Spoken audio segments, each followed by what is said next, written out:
Shalom, salam jumpa kembali dengan saya, Pendeta Simon Petra Sihombing. Saudaraku, sebelum kita mendengarkan kebenaran firman Tuhan melalui renungan di pagi hari ini, marilah kita terlebih dahulu berdoa.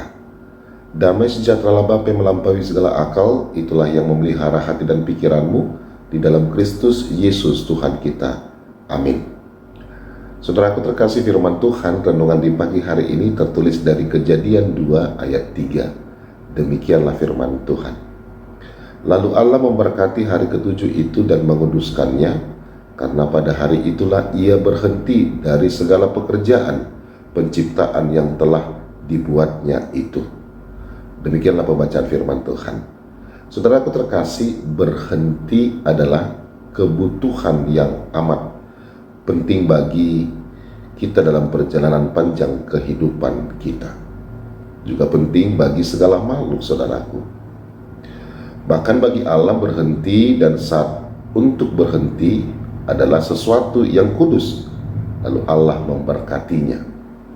Karena itulah Allah memerintahkan kita untuk memberi waktu untuk berhenti sejenak dari rutinitas kita.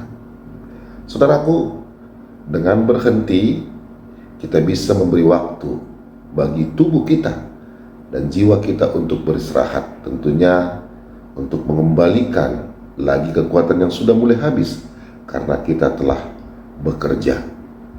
Dengan berhenti juga, saudaraku, kita memiliki kesempatan untuk mengevaluasi segala hal yang sudah kita lakukan. Dengan berhenti kita juga dapat memberi waktu bagi diri kita untuk beribadah kepada Allah. Waktu untuk menikmati kehadiran Allah, Sang Pemberi dan pemilik hidup kita. Itulah sebabnya, saudaraku, Allah menguduskan dan memberkati hari berhenti itu. Amin. Marilah kita berdoa. Terima kasih ya Tuhan untuk kebenaran firman-Mu. Berkati kami senantiasa di tengah-tengah keluarga kami, pekerjaan kami. Dan berkati juga jemaat-Mu yang mengalami sakit penyakit. Tuhanlah yang memberikan kesembuhan bagi mereka. Di dalam Kristus Yesus kami berdoa dan mengucap syukur kepadamu. Amin. Selamat beraktivitas, tetap semangat saudaraku. Tuhan Yesus Kristus memberkati kita semua. Shalom.